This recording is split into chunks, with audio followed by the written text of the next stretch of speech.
Purihin ang Panginoon. Amen. Amen. Talaga palang umuulan sa labas. No? Namamawis yung kinikili ni Pastor eh.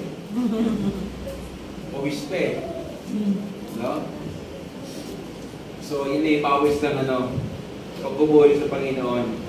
Amen ba doon? Amen. Masarap pagpawisan kapag serve yung inaawitan. Amen. Diba? Amen. Minsan nyo na po bang naitanong na ano ba yung mga dapat na iniisip natin?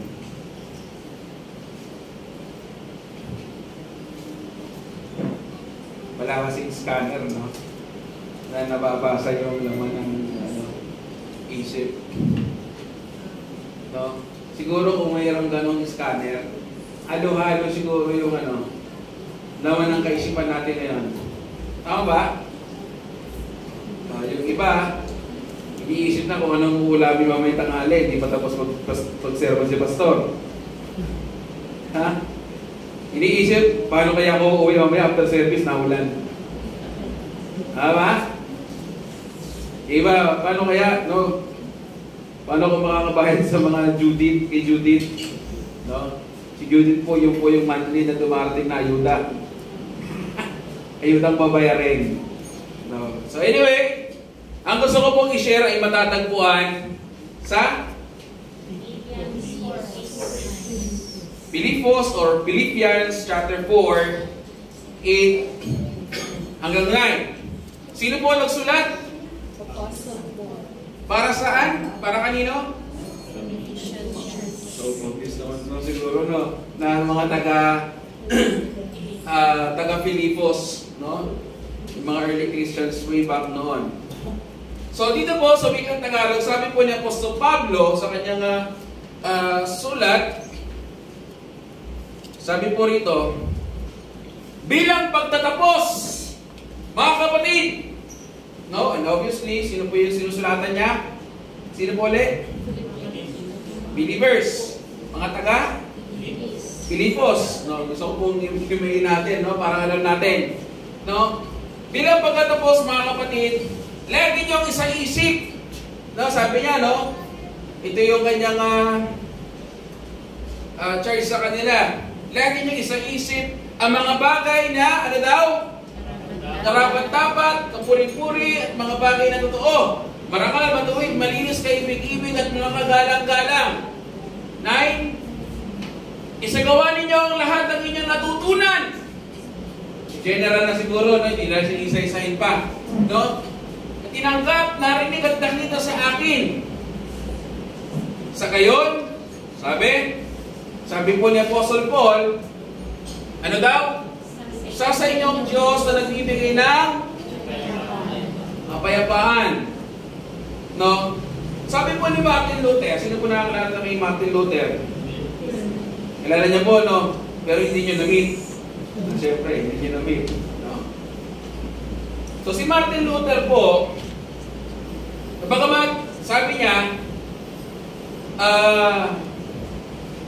hindi daw natin mapipigilan hindi mo mapipigilan tumapo ang ibon sa iyong ulunan o sa iyong ulo. Sabi niya, ngunit magagawa mong pigilan na yung ibon na magtayo ng, ano po tinatayo? Pugad sa iyong ulo. Uulitin ko po. Sabi po ni Martin Luther, hindi mo daw mapipigilan tumapo ang ibon sa iyong ulo. Pero mapipigilan mo na siya ay gumawa ng, ano ulit? Pugad sa iyong ulunan o sa iyong ulo. No? So hindi po makakanta ng isang mananampalataya ang masayang pananampalataya kung isusuko mo ang iyong laban o laban ng iyong kaisipan.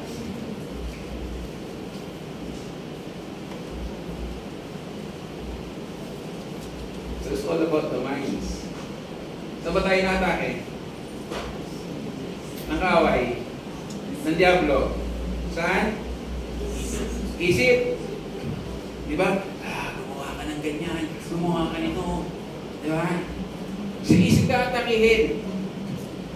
So, ulitin ko po,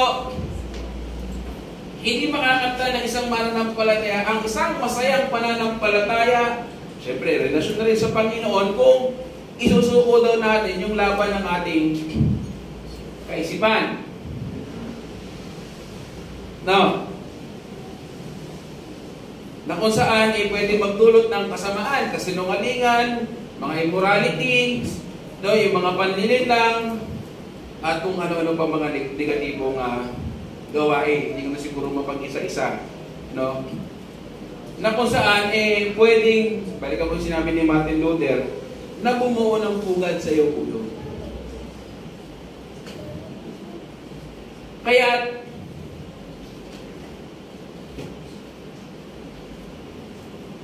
tinuturuan tayo at isang paalala po ni Apostol Pablo sa mga taga-Filipos, sa mga believers doon, na ito yung dapat ninyo isipin.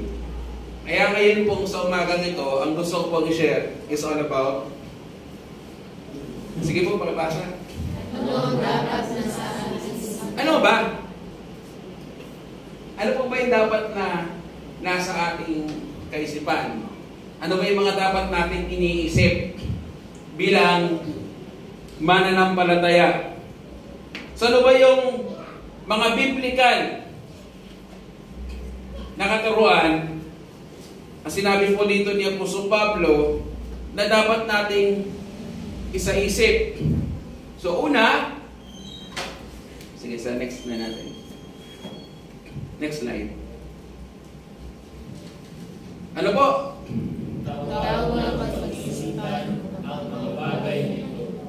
Ang tawag na pag-isipan ng mga bagay na ito. So dito po, malinaw po dito sa ating teksto sa Filipos 4:8-9 ay pinapaalala po ni Apostol Pablo sa church o sa mga believers doon sa Filipos ang kahalagahan ng tamang Kristiyanong pag-iisip. Ulitin ko po, pinapaalala niya sa mga Kristiyano noon, hindi lang po basta tamang pag-iisip, kundi tamang Kristiyanong pag-iisip. Na po, tumahimik na, wala na yung yung ulan. No, mahingi na lang yung boses, Pastor. No. So ulitin ko po, nire-remind niya yung mga Kristiyano doon sa tama. Hindi lang basta tamang pag-iisip, kundi tamang Kristiyanong pag-iisip.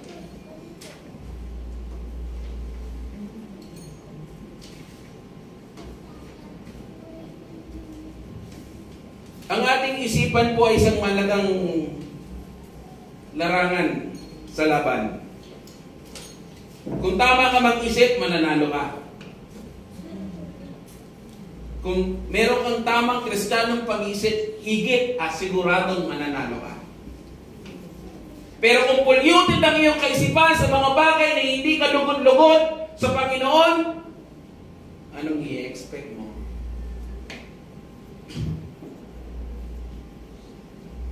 Hello? Parang tahimik natin. Alam ko po, next year pa po yung Semana Santa. Nalulungkot na po natin. Nandun po kaya tayo sa puntong nakakapag-isip pa tayo ng tamang Kristiyanong pag-isip. Kaya pala ganun yung sinabi ni Santiago. Ano yung sinabi ni Santiago talaga napakabigat? Very practical. Kung alam mo yung isang bagay tama at hindi mo ginawa, ano sabi niya? Ikaw at ako ay magkakasala. Ang bigat pala. Yung bang sinabi niya ni Santiago, hindi ba sakop doon sa sinasabi ni Apostle Paul dito? At sa atin din? Hindi ba sakop sa tamang Kristiyanong pag-iisip na ikaw ay gumawa ng tama?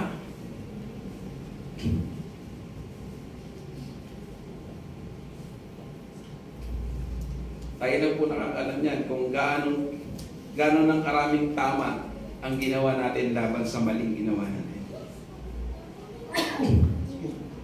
Pero malinaw po na sinasabi po rito ni Apostol Pablo, isa sa mga bagay na dapat nating ginagawa at isinasaisip ay yung tamang gawain ng isang Kristiyano. So, hindi natin dapat hayaan na kontrolin ng kaaway yung kaisipan natin. Yeah? Huwag mong entertain niya kung alam mong pinipenetrate ka na, kung alam mo yung bagay na yan ay mali. Tapos, yung tawag ito, in-entertain mo, mineditate mo, then delikado na.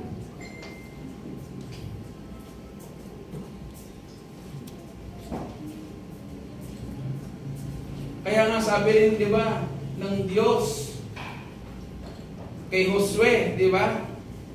Doon sa, ano sinabi doon sa Joshua 1:8? Ano ba sinabi doon? Sige nga po, sa nakakakabisado.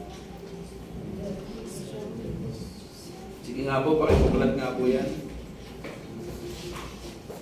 Book of the law shall not depart Yes! from your mouth. Exactly. You shall meditate on it Day and night.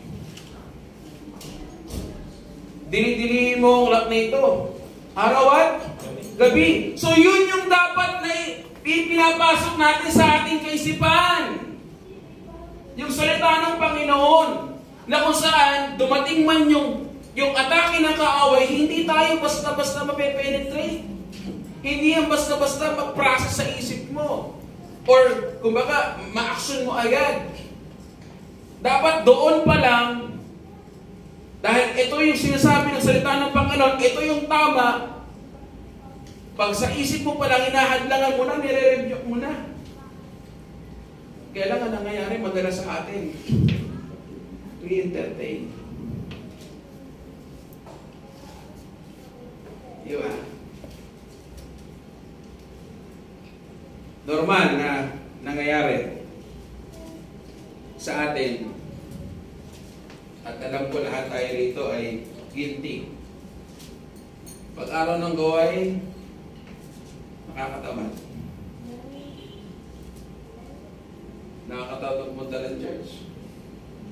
Uulan, nakakatamad dumalo ng gawain. Pagod na ako eh. Dami akong gagawin, tsaka na lang, next week na lang. Yung mga ganong bagay, doon pa na bumabagsak na tayo.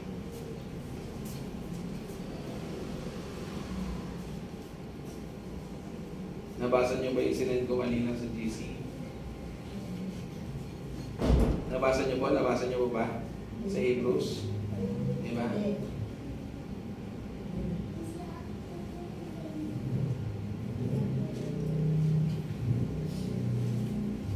So, dapat alam natin yung Kristiyanong responsibilidad natin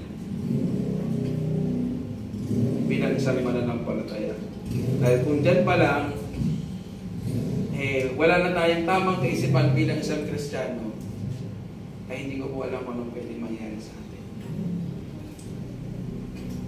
Nag-expect ka ng blessing and then wala kang ginagawang tama.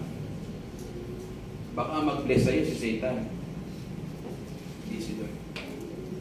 Then sooner or later, kainin ka niya. Hindi ko man niya kainin ng buo, pero unti-unti ka niyang hihiwalay sa Panginoon.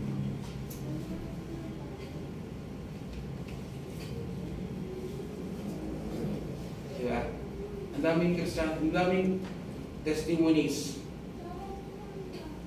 Noong una nakakilala sa Panginoon, they devoted themselves sa Panginoon. Then, afterwards, mga ilang panahon lumipas, dahil in-entertain ang gawa ng mundo, asa na ngayon?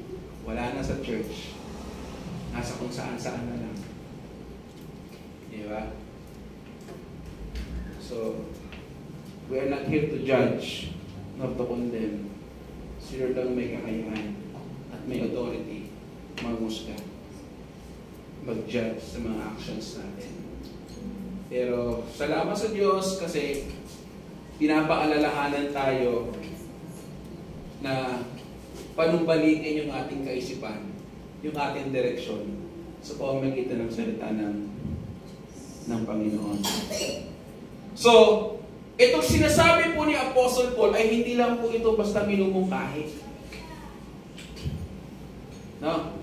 Iba po kasi pinamumungkahi sa dapat mong gawin. No? So, hindi lamang po ito minumungkahi, bagkos ito ay dapat nating isaisip ng sama-sama bilang mga kinakailangang katangian ng ating iniisip bilang tagasunod ng ating Panginoong Hesukristo. So, dapat nating laging may pagsasala. Dapat nating sinasala yung mga bagay na pumapasok sa ating kaisipan. Dapat nating sinasala yung mga bagay na nakikita natin. No? Yung katotohanan laban sa kasinungalingan at hindi mga tamang gawain. Ulitin ko po, dapat nating salain ang ating mga pag-iisip sa mga katangian na isinulat po ni Apostol Pablo rito. Ilan po yun? Ilan po yun? Yung katangian na yan. Sige nga po, paki-check nyo nga po dyan. No? Gusto ko po ba, habang nagsasalita ako dito, sumusunod tayo sa mga Bibles natin. O kung up man yan, sige. No? Bilangin nyo nga po. Ilan? 8. No? 8 po yan na isinulat po na katangian na dapat na gawain natin. So dapat natin itong yung mga bagay na hindi kanais-nais, dapat nating iwaksi, will, no, salain, at huwag na nating hayaang manatili ito at maglaro, lumago sa ating kaisipan. Kasi yung maliit na bagay, kapag in-entertain mo, sooner or later lalaki yan. And it will surely affect your personal relationship sa Panginoon. At ano ba maapektuhan? Yung pamilya mo. Tama ba? Kaya mga kapatid, doon pa lang, kung alam mo ng bagay yan, yung bagay na yan ay mali, salain mo na. I-review mo na. Huwag mo nang papasukin sa buhay mo. Kasi una yung sisirain niya, ikaw, ang relasyon mo sa Panginoon, at ang iyong pamilya. Damay-damay po yan. Ika nga, ang malit na bagay kapag hindi mo, ang tawag doon, pinatay na lang, hindi ko maano yung tamang term eh. No? Lalaki. Lalala. Hanggang sa hindi mo na masettle. Tuloy-tuloy na yun. Diba? Hanggang sa maganong ka na. Masira yung relasyon mo sa Panginoon. So ano po yung mga 8 bagay na sinasabi po rito ni Apostle Paul? Una, sabi diyan, anumang bagay na totoo. Tanong, alam nyo ba yung totoo? Alam nyo ba yung mga bagay na totoo o tama? So dito po, dapat nating ituon ang ating mga kaisipan sa mga bagay na totoo at totoo sa Diyos.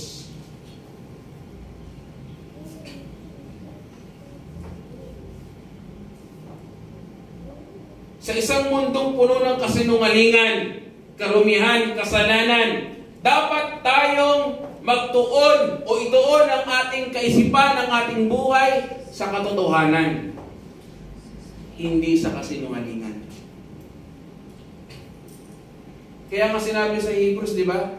Fix your eyes on Jesus. Ang dami, ang daming references. I-meditate mo, ibabad mo yung presensya mo sa salita ng Panginoon. Hindi ka maligaw ng landasin. Basahin niyo yung Proverbs. No? Ang dami. Yung Psalms. Ang dami. Hindi ko na mapag-isa-isa. Pero what I'm saying is, kung hindi natin alam yung totoo sa Diyos, hindi mo malalaman kung ano yung sinasabing totoo. Apostle Paul.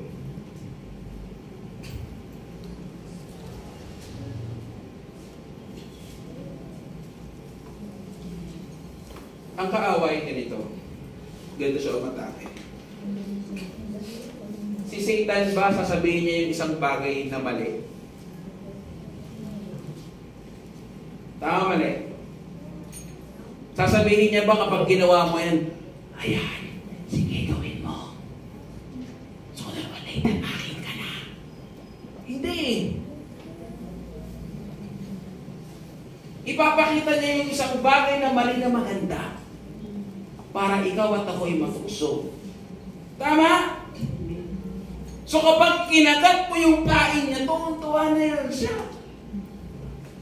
Hindi ka sasabihin sa'yo na mali yan. Hanggang sa ma-realize mo talagang mali na pala.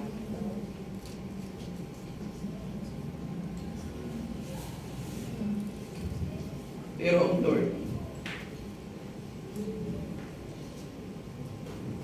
ito ang katotohanan.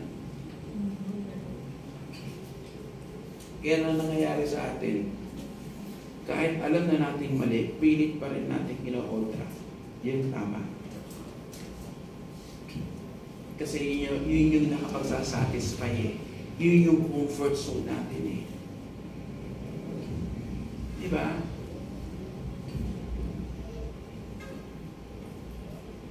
And there are times na ganito tayo kumain ng Word of God.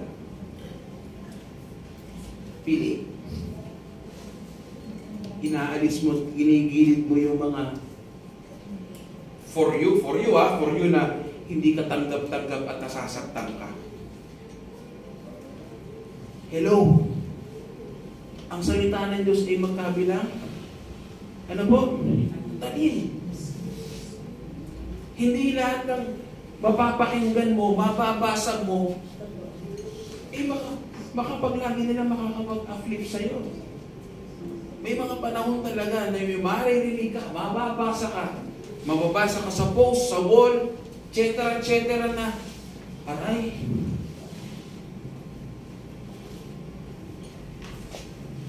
masakit naman talaga. Diba? Pero magpasalamat ka kung nasaktan ka. Ibig sabihin, kung ano man yung nabasa mo na yun, na tumama sa'yo, ay meron ng gustong i-correct, itama ang hurt sa'yo. Depende. No? Situational. Hindi ko alam kung anong mga issues natin sa buhay.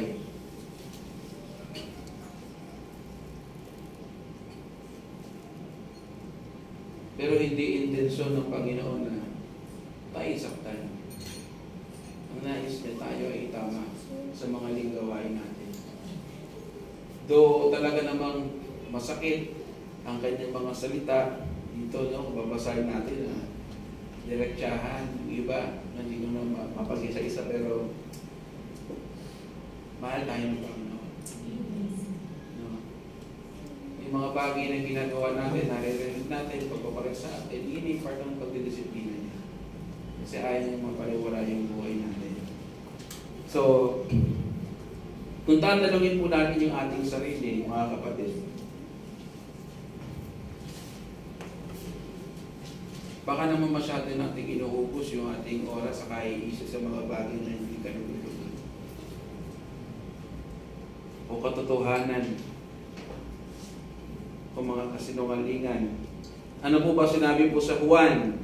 John 17. Sige po, pakibasa po. Ibukod sila para sa iyo sa pamamagitan ng katotohanan. Ang salita mo ang katotohanan. Ang salita mo ang katotohanan. Diretso ka na sa awit, 119.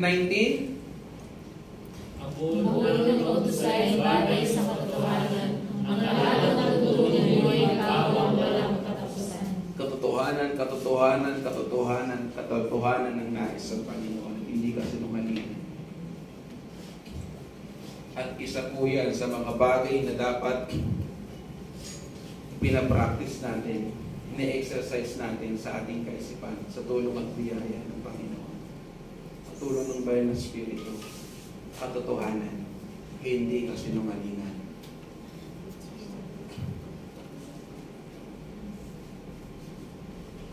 Ang dami na ng pagkakataon, mismo sarili natin. Di ba? Nagiging sinungaling tayo sa sarili natin eh. Tama ba? Ang dami ng pagkakataon yan. Alam ko po, nakaka-relate kayo sa sinasabi ko. Ang dami ng pagkakataon na dumating sa buhay natin na naging sinungaling tayo sa sarili natin. Na in denial tayo. Na kailangan natin si Kristo, pero pinipilit natin hindi. Tandaan po natin, isa sa mga sinasabi po dito ay dapat pawang katotohanan ang dapat na sinasa-isip natin. Ikalawa po dyan, ano bang bagay na marangal? Ito po ay tumutukoy sa mga bagay na kagalang-galang. Tayo po ba'y kagalang-galang mag-isip? O kabastos-bastos? Pasensya na po sa term, pero yun po yung totoo. Kagalang-galang po ba tayo mag-isip? Yan po ba ay nagre-reflect sa image ni Kristo sa buhay natin? Kabastos-bastos ba mag-isip ang Panginoong Jesucristo? O kagalang-galang siya mag-isip? So kung ang Panginoong Jesucristo ay kabastos-bastos ang kanyang pag-iisip noon, yun yung dapat natin tularan. Pero hindi ganon. Kagalang-galang siya mag-isip at yun din ang nakita. Yun din ang itinuturo ni Apostol Pablo po dito na siyang dapat din nating pamarisan. Tinuturuan tayo ni Apostol Pablo, hindi lamang yung mga taga-Filipos na mag-isip ng mga bagay na nakakapagtaas sa ating isipan at espiritu patungo sa buhay na may integridad. Kaya sabi po sa unang Pedro, sige po, pakibasa po.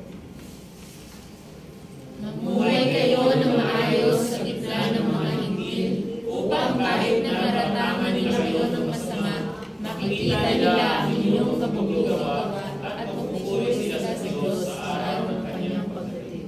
So paano nga naman talaga tayo na masasabing quote-unquote Kristiyano kung hindi tayo marangal mag-isip?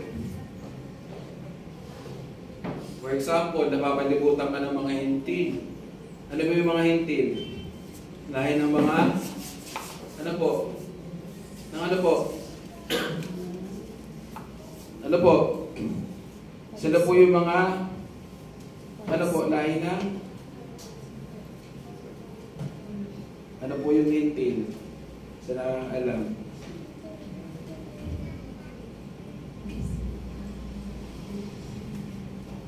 Walang pagsampalataya sa madaling salita. Diba? So halimbawa, napapalibutan ka ng mga hintil o yung mga hindi sumasampalataya na lang sa ating panahon ngayon, sa ating konteksto ngayon. And then, alam nila na ikaw yung mananampalataya.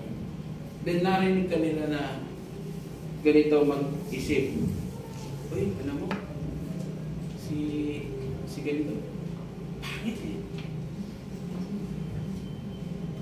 So, walang karangalan sa aksyon, walang karangalan sa pag-iisip, walang karangalan sa pananalita. Then how come na ikaw at ako, paano mo tatayuan yung pagiging isang Kristiyano kung gano'n na ay pilat naririnig sa'yo, nararanasan sa'yo? Asan ang karangalan?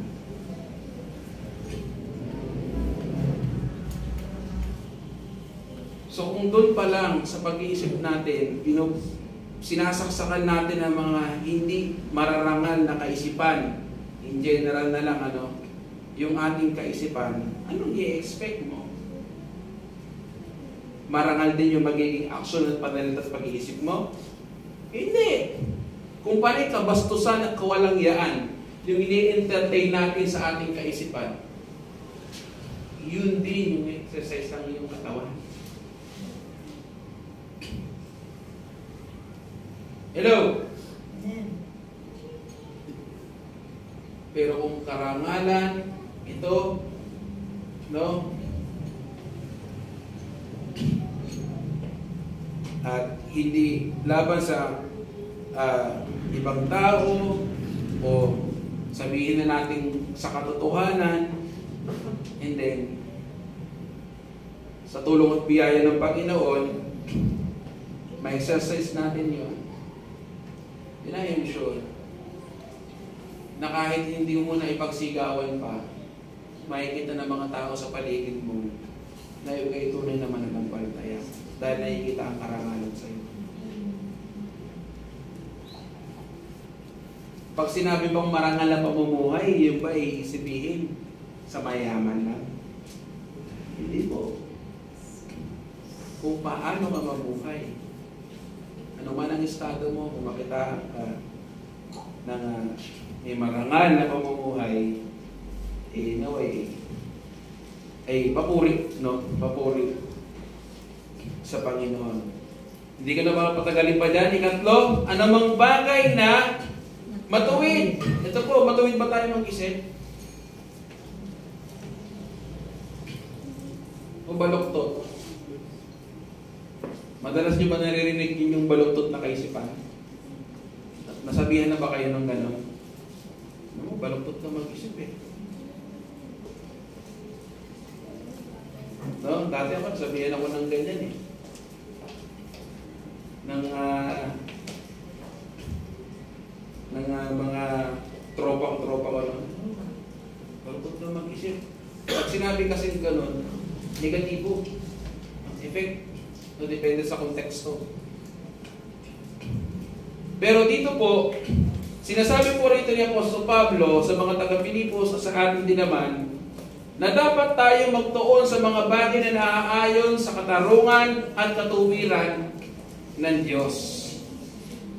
Kaya sabi po sa Mikas 6, sige po, pakibasa po. Tinuro na niya sa iyo kung ano ang mabuti. Ito ang nais ni Yahweh. Maging makatamunan sa lahat ng bagay. Patuloy mo mahalin ang iyong kapwa at buong pagpapakumbaba sumunod ka sa iyo. Amen. Amen. No? Buong pagpapakumbabang sumunod ka sa Diyos. So sabi diyan sa itaas, no? Kung ano daw ang mabuti, ito ang nais ni Yahweh. Naging makatarungan ka sa lahat ng bagay, patuloy mo mahalin ang iyong kapwa, buong pagpapakumbabang sumunod sa Panginoon. So dito po mga kapatid,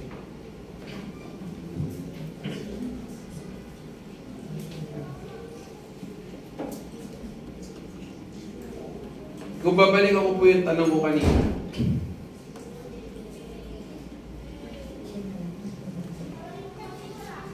tayo ba ay matuwid mag-isip?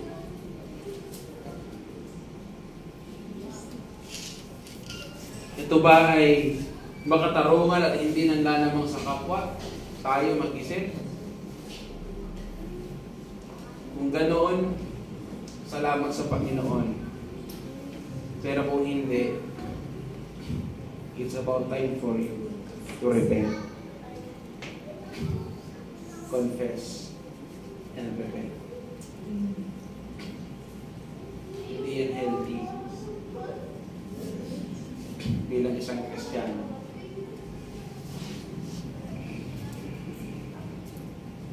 Ika-apat, diretso ko na, anumang bagay na dalisay. So ang ating mga isipan ay dapat daw puno ng mga bagay na malinis at walang bahid kasamaan.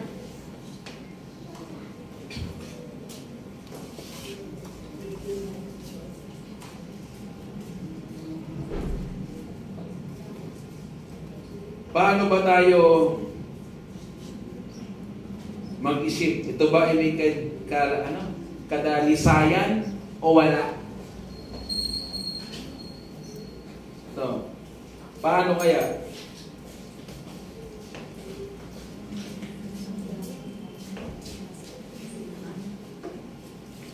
Paano mo ba tingnan ng iyong kapwa?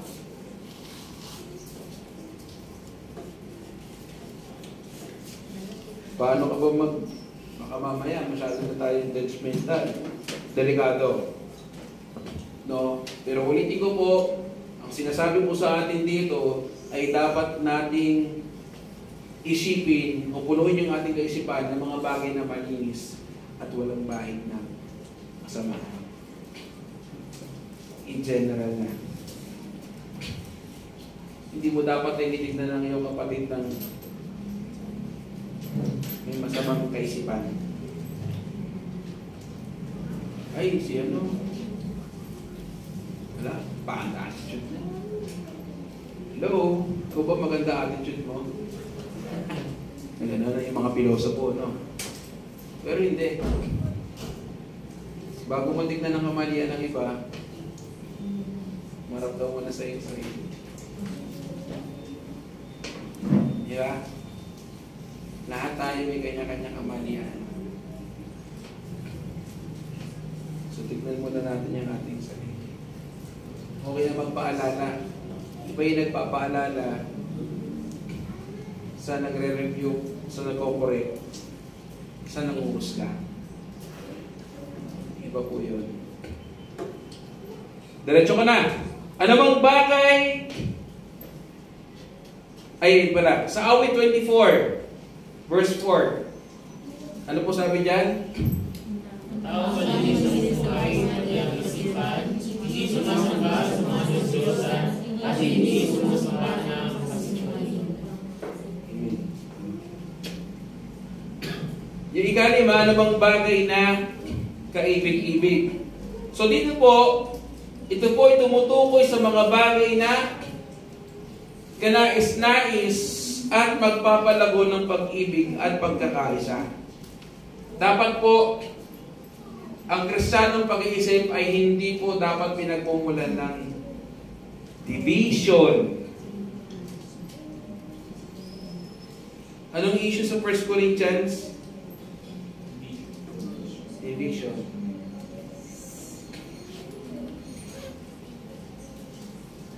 But, sad to say,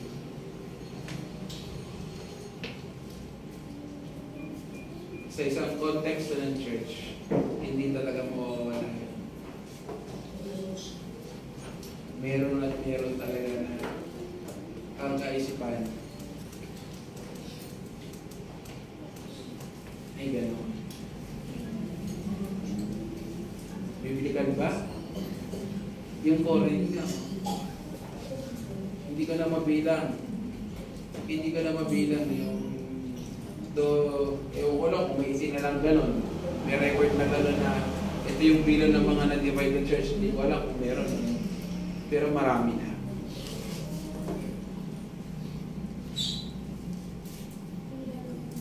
Bumubuo ng sariling imperyo. Lumalaban sa pastor, lumalaban sa mga leaders, lumalaban sa mga member, no? Gumagawa ng sariling community na meron ng community. Nakukuha niyo yung pinupunto ko, nadidivide kayo ng church.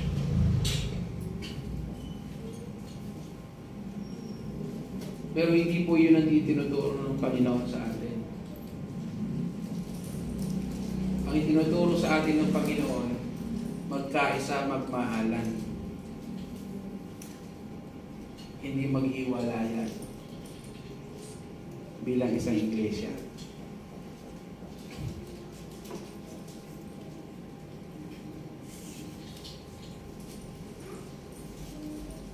I hope and pray na we have the same mind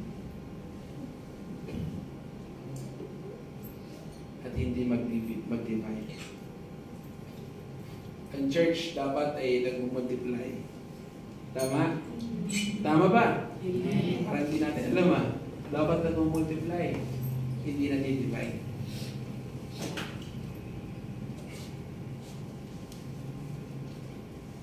I-check natin yung mind natin. Kung may ganun tayong kaisipan at heart, alanganin po yan. Napakadelikado po niya. No? baka si Lord hindi po baka, si Lord na magbabagsak sa atin. Pag hindi makita ni Lord yung intention mo, mali yung intention mo, kung bakit ka nasa isang church, ministry, kung bakit ka naglilingkod sa Panginoon, then huwag ka na mag-expect sa mga gusto mong i-expect kay Lord. He will surely nilahin ka pababa, ibagsak ka ng Diyos. Kaya dapat po, ni-exercise natin yung tamang pag-iisip. No? Kung yun yung sinasabi ng Biblia, mag-divide, then go. Pero hindi yun eh. Magkaisa, magmahal tayo. Magkaisa. Amen? Amen. Sabi po niya sa Roma 12, sabi pa rin po ni Apostle Paul, magmahalang kayo bilang magkakapatid at pahalagan ninyo ang iba ng higit sa pagkapahalagan nila sa inyo. Wala po itong sobrang special. Ako po, hindi po porke po ako'y pastor, ay special na ako sa inyo. Hindi po.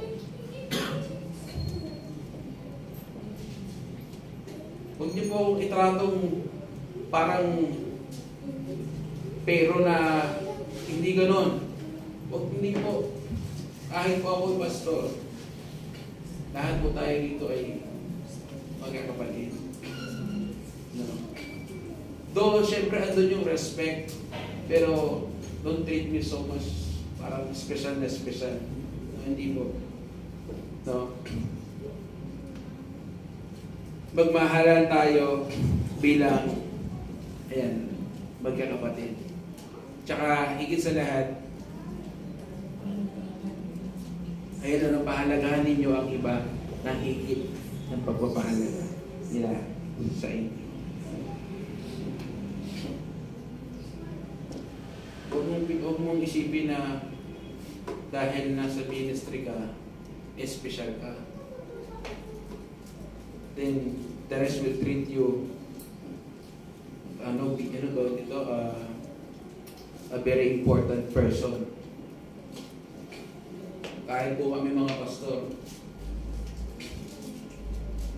hindi po kami very important person.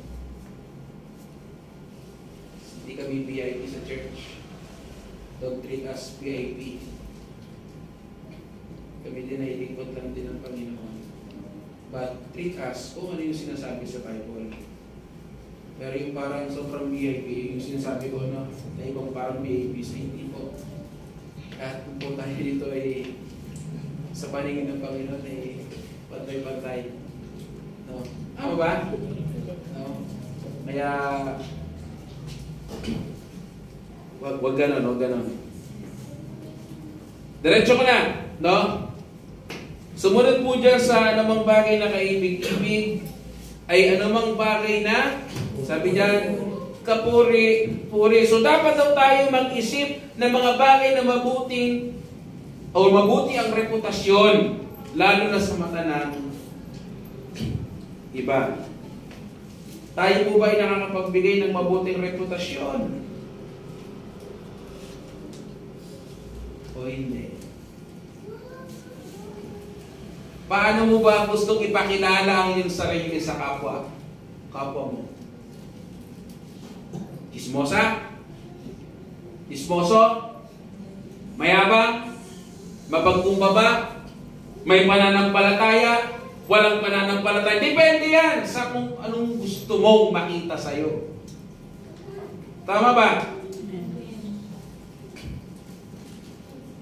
So kung gusto mo na makita sa'yo ng ibang tao ay walang ya, then go on. Magpakawalang ya ka. Pero kung talagang iniibig mo si Kristo, sinasabi mong ikaw ay nakipag-isa sa Kanya, at ikaw ay bago na, at ikaw ay patay na sa dati mong pagkatao, buhay kay Kristo, then si Kristo ang ipakita mo sa buhay mo. Ganun kasimple. Tama po ba? It's a matter of decision. Kaya dito pa din. Sa kaisipan pa rin natin maglalaro. Depende yan sa kung anong gusto mo. Pero bilang mananampalataya, ang panawagan ng Panginoon sa atin ay si Kristo yung nakita sa atin. Amen ba doon? No. Walang perfecto rito. But we have a perfect God. Kawikaan 22 verse 1. Sige po, pakibasa po. Mas mabuting piliin ang malinis na pangalan kaysa bilang at yuto at mga karanahan. Amen. Mas mabuting piliin ang may malinis na pangalan. Ano nangyari gamitin ko lang yung nangyari ng mga nakaraan na hulihan. Alam niyo na kung sino yung mga nahuli. Last week. No, alam niyo na, si Q. Si paring Q. Yeah? Si paring Kibuloy. Okay, wala pang itingin sa aling pangalan eh. No? Ano nangyari? Nahuli. Bukod sa kiniklaim niya that he is the Son of God, no? Ano pa? Paano siya nakilala? Ano yung mga accusations sa kanya? Sa Amerika? Di ba? Hindi ko na specific pa. Yun! Basta alam nyo na yun. Ako nanonood kayo ng balita eh. Yun yung ganun sa nakilalang yun ng tao. O si Alice G. Ayoko na banggitin kasi, no? Si Alice G. O, di ba? Paano ngayon siya nakilala? Hindi, bago daw yun. Bago daw sa Pogo. Yung nahuli daw. Selfie yung mga ano daw. Nag-selfie, naging artistahin pa eh. No? May kaso na, naging artistahin pa. Pero anyway, di ba? Dahil sa ganung issue ulit. So ano po yung pinupunto ko po dito? Kung ito gagawa ng kamalian, now, sa ganung kaparaan ang makikilala. Pero nawa, hoping and praying na makilala tayo sa kung ano yung sinasabi ng salita ng Panginoon at makita maranasan si Kristo sa buhay mo. Yun ang higit na importante. Sabi nga ng katrabaho ko, si Ma'am Janice, Sir, bait-bait mo. Ay, hindi ako mabait.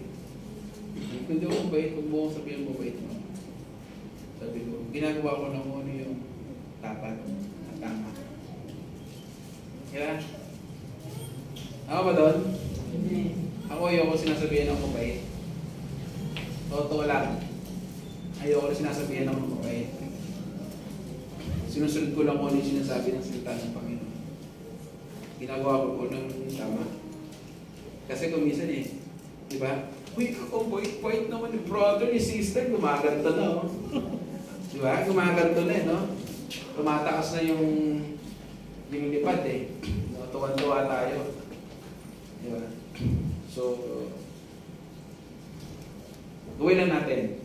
Pero, kumbaga, huwag naman nating ding pagkuwala. Kasi situational yung pinuwento ko, situation, depende sa konteksto kasi namin. Pero, kung may mga taong magpuri sa'yo na gano'n, sige lang. Basta lang, as long na yung ginawa mo, malinis yung intention. No? At mag-glorify si Lord. Sumunod po dyan, anumang bagay na may kagalingan. So ito po'y tumutukoy sa mga moral, o sa moral na kaayusan at kabutihan. No? Tayo po ba ay, ito po, no? Nakikitaan po ba tayo ng, gamitin ko na lang ng term na kabanalan at kabutihan. Mamaya, hindi na tayo nakikitaan ng kabanalan at kabutihan. So, check natin yung sarili natin. So, kung hindi man, ulitin ko po, It's never too late to repent, ask for forgiveness. Hiningin yung tulong ng Banal na Espiritu na itama tayo, hindi tayo sa tamang gawain. Sumunod po dyan, anumang bagay na karapat-dapat at karapat-dapat purihin. So dapat tayo magtuon sa mga bagay, dapat natin ituon sa mga bagay na kapuri-puri at nakapagpupuri sa Diyos ang ating kaisipan. So kung kaisipan natin ay wala tayong ginawang mabuti para sa kapurihan ng Panginoon, teka. No. Dapat let's make sure na yung ginagawa mo ay makakapag-glorify sa Lord. Kaya nga di ba sinabi ni Apostle Paul, di ba, na kahit daw sa pag-inom at pagkain ay gawin mo para sa kapurihan karangalan niya. No? So, ano man yung ginagawa natin, hindi ko na po mapag-isa-isa. Ano man yung ginagawa natin, katulad ko na sinabi ko kanina, as long na malinis yung intention mo, and that is all for the glory of God, then mag-glorify ko. Hindi ko na kasama isa-isa kasi mahabang usapin po yan. Pero in general ko na lang. No? So dapat makitaan o dapat isaksaks natin sa ating kaisipan yung mga bagay na makapagbibigay ng kapurihan sa Panginoon. Hindi ko na isa-isahin kasi marami po yan na mahabang usapin. Sabi po sa awit 145, sige po, pakibasa po. Dakila kay Yahweh, karapat-dapat kay purihin, dakilaan mo'y tunay ng hirap namin unawain. Amen. Sinabi po ni Apostle Paul, excuse me, pag-isipan ninyo ang mga bagay nito.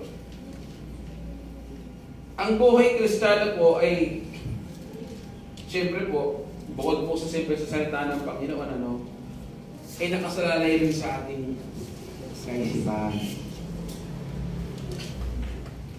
Ang ating mga iniisip ay dapat nating sinasala. Hindi po may iwasan na may maisip, marinig, makita tayo. Lahat naman kasi magka-process sa mind eh. Yung mga naririnig natin, tama? Yung mga nakikita natin, magka-process dito lahat. Pero dapat sinasala natin. Hindi na natin ni-entertain yung mga bagay na alam nating mali at laban sa Diyos. Yung ini-exercise lang natin, yung pinaprocess natin na lang sa mind natin, yung mga bagay na ina-apply na lang natin in general sa buhay natin, yun yung mga bagay na tama, dapat, marangal, yung mga bagay na pinag-usapan natin. Kasi kung hindi, ulitin ko po, pag dito pa lang, nag-fail na tayo, anong i-expect mo susunod? So it will affect everything sa buhay natin. Kaya mga kapatid, no, yung walong iniwan po dyan ni Apostle Paul sa mga taga-Filipos, hindi naman sa atin ay ipanalangin natin na tulungan tayo ng Banal na Espiritu na yun ay may apply natin. Hindi naman ibig sabihin narinig mo yung walong ito, lahat niya ma-apply mo agad. Tama po? There are times mag-i-struggle tayo sa mga yan. At yun na po yung pagsusubok. Pagsubok ng Diyos sa atin. Hindi nyo po ba nakapansin? Kung halimbawa nagpe-pray ka, for example, ganito, Lord, please give me more patience. Mas lalong sinusubok yung pasensya mo. Tama ba? Pero pag hindi yun ay na nalagpasan mo, thank you, Lord. Kumbaga parang mission accomplished. No? And then level up yung pananampalataya ng relasyon mo sa Diyos. But hindi po doon natatapos na. Mas expect niya na mas malaki pa. Pero pag napagtagumpayan niyo, tayo rin ang magbebenepisyo. Ikalawa po, no, dito na po ako magtatapos. Ano po? Pakibasa po. Ang panawagan sa pagsasabuhay ng mga bagay nito. Sabi po sa 9, verse 9, ang mga bagay na inyong natutunan, tinanggap, narinig at nakita sa akin ay isagawa ninyo. O isagawa ninyo mga ito. So, dito po, kung papasilin po natin, si Apostle Paul po ay may integridad. No? Upang iharapin yung kanyang sarili, upang gawing buhay na halimbawa sa mga taga-Pilipos.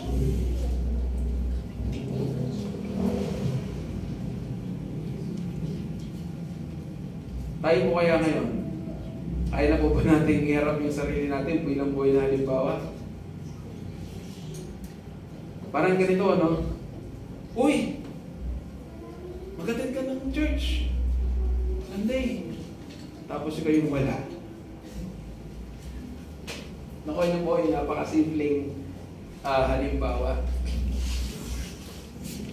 Dapat make sure na ikaw mismo mag-practice ng gumawa nun. At ganun po si Apostle Paul. No? Si Apostol Paul o si Apostol Pablo ay may integridad upang iharap yung kanyang sarili bilang isang halimbawa, buhay na patotoo at halimbawa sa lahat ng mga bagay na kanya isinulat sa Pilipos. Hindi niya ba ginawa yung mga yun? Ginawa niya yung mga yun. Talagang masasabi niya na sundan ninyo ako habang sinusundan ko si Jesus.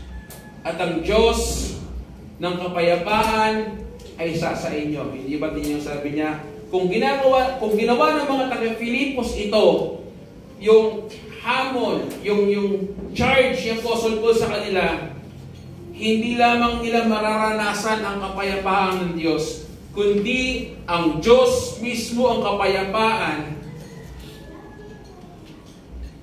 Kumbaga, ang Diyos, ang kapayapaan mismo ay mapapasa kanila. Yun yung pinupunto ni Apostol Pablo. Ang ating mga isipan ay patuloy na nag-iisip ng kung ano-ano. At kung pababayaan natin ang ating sarili, kadalasan ito ay may mga bagay na nakakalungkot o nakapapalungkot o nagbibigay ng hindi magandang sitwasyon sa atin. Alam po ng ating Diyos na nasa langit at binibigyan niya tayo ng utos na dalhin ang bawat isa sa mga kaisipang ito at gawing masunurin kay Kristo. Kaya nga po sinabi niya sa 2 Korinto, sige po, pakibasa po yung 2 Korinto.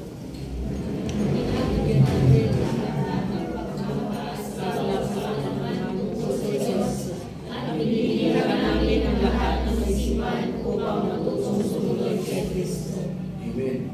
Ginagabi naman namin ang lahat ng pagmamataas laban sa kaalaman tungkol sa Diyos. At binibihag namin ang lahat ng isipan upang matutong sumunod kay Kristo sa ating Panginoon. So isabuhay po natin ang mga katotohanan ito, mga kapatid. Una po, sa next slide natin na palitan natin, no? Palitan natin ang mga nag-aalalang kaisipan na meron tayo tungkol sa nakaraan o takot sa hinaharap ng katotohanan na si Kristo Jesus ay laging tapat. Ikalawa, palitan ang mga makasalanang kaisipan, hindi marangal ng marangal na kaisipan ng pagsisisi at pagmamahal kay Kristo. Ikatlo, palitan ang mga makasariling kaisipan ng matuwid na kaisipan ng paggawa ng tama. Sumunod, Palitan ng mga kaisipang marumi ng mga bagay ng sanlibutan, ng mga talisay na kaisipan ng pagmamahal at respeto. Next. Sige po, pakibasa po. Palitan ang masamang loob at nilulutuin ng mga ibig-ibig na salita ang kapagpasan ng loob. Amen. O kami sa mapakain ng loob sa kapwa. Hindi yan makapagbibigay ng magandang idudulot sa inyo. Iboksin nyo na yan. Hindi tayo tinuturuan ng Diyos na maging bitter. No? Hindi tayo tinuturuan na magkimkim ng mga bagay na hindi maganda laban sa ating kapwa. No? Kaya palitan natin ito ng mga kaibig-ibig na salita na nakapagpapalakas ng loob ng bawat isa. Sumunod? Palitan ng mga kaisipan, hindi moral, dalisay, ng mga dalisay sa salita ng banal na kasulatan. Amen. No? So, kung ang mga sinasaksak natin sa ating kaisipan ay yung mga hindi magandang kaisipan, hindi dalisay, politiko po, yan po ay makaka-apekto sa iyong buhay at pananampalataya. Pero kung yung mga bagay na sinasaksak natin sa ating kaisipan ay salita ng Panginoon, yan po ay makapagdudulot sa ating mabuting kinabukasan sa piling ng Panginoon. Sumunod! Ito po, ang daming reklamador na Kristiyano. Ano? Daming reklamo. Daming reklamo. Lord, no? Ang dami nang ginawa ng Diyos sa'yo, nagre-reklamo ka pa rin. Maya ka naman.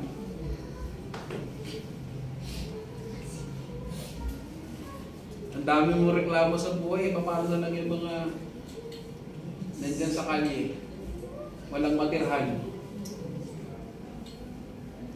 Naghihintay ng tao magbibigay ng makakain, nagre-reklamo ka pa rin. Nagre-reklamo ka sa tinitirahan mo? Nagre-reklamo ka sa tinitirahan mo?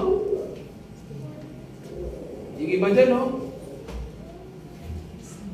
Kung saan na lang sumisigil para lang makasino, nagre-reklamo ka pa rin sa tinitirahan mo, sa pagkain mo na panay tuyo. Huwag naman panay tuyo. Nagre-reklamo ka pa rin, ito lang yung ulam mo. Pero yung iba dyan, nagkakanyan. Di ba? Sa mga karinderya, nangihingi. Nagre-reklamo ka pa rin. Nagre-reklamo ka pa rin, kulang yung sahod ng asawa mo. Sana naman wala nagre-reklamo. Buwa naman po. No. Nagre-reklamo, ay, ito lang yung sinahod mo. Paano yung mga bayarin? Paano yung iba dyan? Wala naman talagang hanap buhay.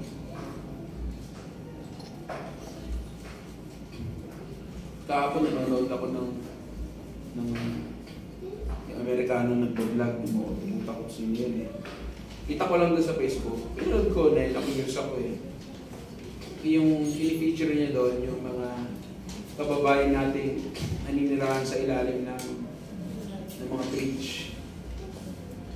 Diba? Try to imagine. Wala kayo sa lugar, wala tayo sa lugar nila, di ba? Des ka pa rin. Di ba? Naririnig nyo naman siguro yung isang kahit isang tuka. Yung iba nga eh, kahit ang kahit, walang matuka.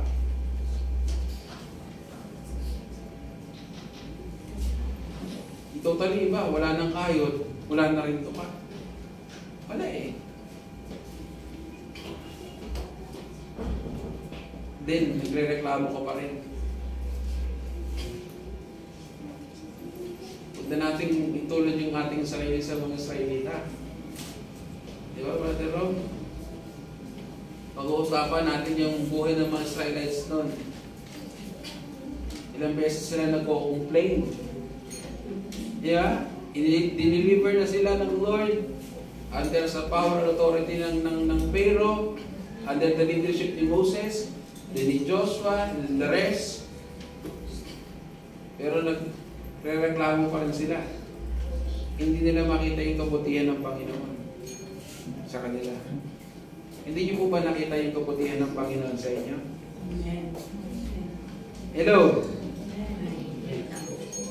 Obvious naman po siguro, no? Kasi lahat tayo rito eh. Humihinga pa. Hindi nyo nga po mabilang kung ilang beses kayo humihinga eh. Na-count nyo po ba? Sa 24 hours? Hindi, di ba? Yan eh, grace ang Lord. Yan eh, pagpapala ng Panginoon. Na, humihinga ka pa. Kaya magpasalamat tayo sa Panginoon, imbis na magreklamo, magdaing na magdaing, bagkus magpuri tayo magpasalamat sa Panginoon.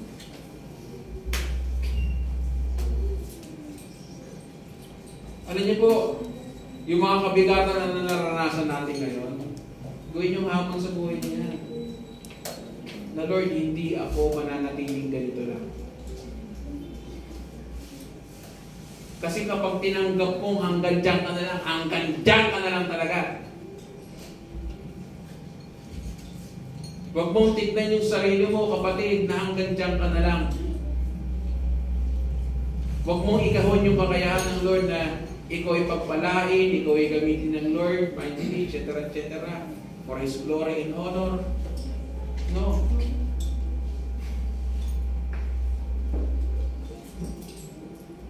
Kung naniniwala ka sa Lord, may plano sa'yo, paniwalaan sa palatayanan mo na may kasamang pagkilos. Amen ba doon? No, hindi tayo tinuturuan ni Lord na maging tawag ito, yung mga kwento sa atin, mga Pilipino, ni Wantaban, no? Ano hinihintay ni Wantaban? Bumagsak yung Bayabas. Hinihintay niyang mahinog, no? Tama ba? Mahinog at bumagsak yung bayabas. Hindi po. No? Pagsikapan natin, pagtrabuhan natin, habang tayo naglilingkod sa Panginoon. Kaya huwag ka papayag na hanggang dyan ka lang. Amen? Huwag kang papayag na hanggang dyan ka lang. Alam niyo po, naalala ko yung lagi sinasabi namin ni Reverend Derek, professor namin sa seminary, pero siya po yung mauna. Kung ikaw pinanganak ka daw na mahirap at namatay ka na mahirap, kasalanan mo na yan.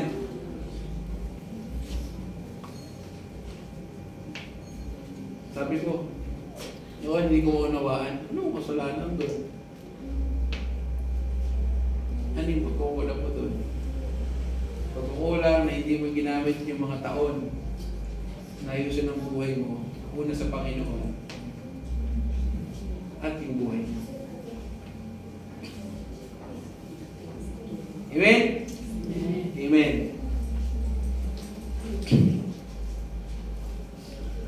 So, pag-isipan natin ang mga bagay na ito, mga kapatid, yung mga pinagbabasa po natin dito, at isagawa sapagkat ipinangako ng Diyos ang kapayapaan na siya mismo ay sa atin. Amen? So, hindi ba ito po ang pinaka o ito po yung nagpapakilos sa ating mga puso upang kumilos? Anong klaseng pagkilos? So kapag ginawa natin ang mga ito, yung 8 na sinasabi po ni Apostol Pablo, may pangako po ang Panginoon. Di ba? Sinabi naman dyan, na sa unang tingin tila ang pangako ng Diyos ay ang Diyos ay isa sa inyo. Kung babasahin lang natin. No? Pero binigyan niya kayo sabi niya, bibigyan niya kayo ng kapayapaan. Ng kanyang kapayapaan rather. Ngunit kung titignan niyong mabuti doon sa verse 9, makikita ninyo na ang pangako ay hindi lamang ang kapayapaan ng Diyos, kundi ang Diyos ng kapayapaan ay sasa inyo. Magkatulad ang dalawang pahayag, ngunit hindi pareho. Ang pangako sa talata o sa verse 9 ay kasama ang kapayapaan. Ngunit ang focus ng pangako ay ang Diyos mismo. Oo, di po kayo nagkakamali ng pagkakarinig. Bibigyan tayo ng Diyos ng kapayapaan, ngunit siya mismo ang sasa inyo, sasa atin, kapag isinapamuhay natin ang mga ito o mga bagay na sinasabi po ni Apostol Pablo.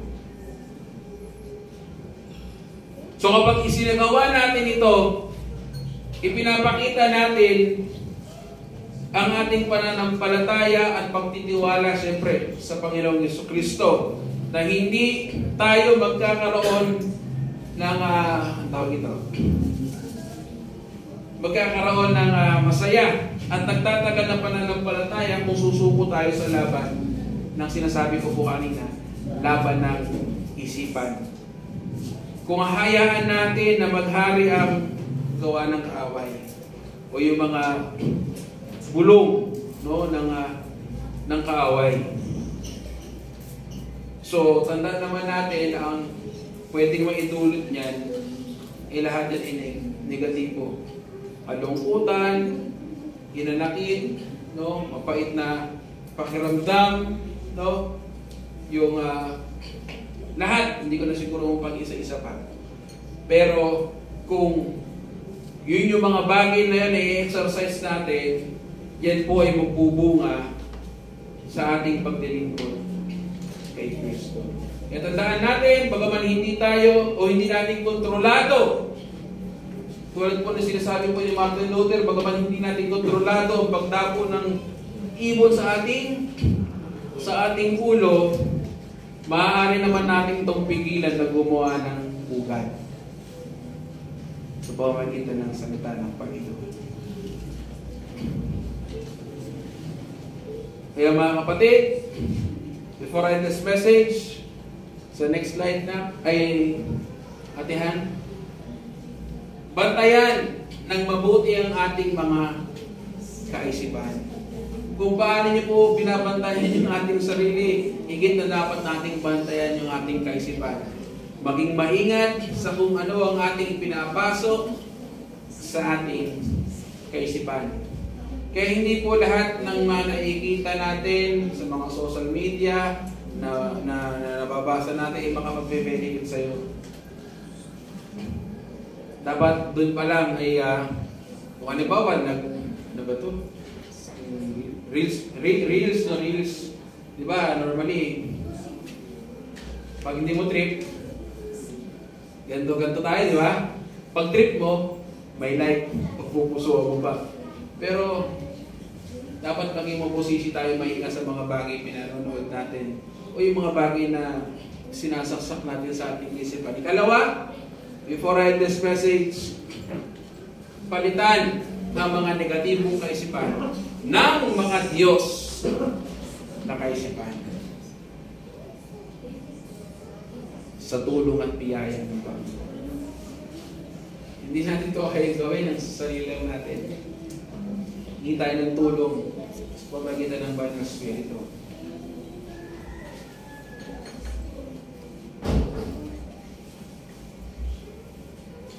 Kasi in our own, hindi po natin kaya. Kaya hinihimok po tayo ni Apostol Pablo, hindi lamang po yung mga taga-Filipos o yung mga believers doon, kundi gayon din sa atin, na huwag lamang nating isipin ang mga bagay na hindi na ito, kundi ipatupad natin mismo sa sarili nating buhay. Ibig sabihin ito ay hayaan nating impluwensyahan ito ang mga Diyos na kaisipan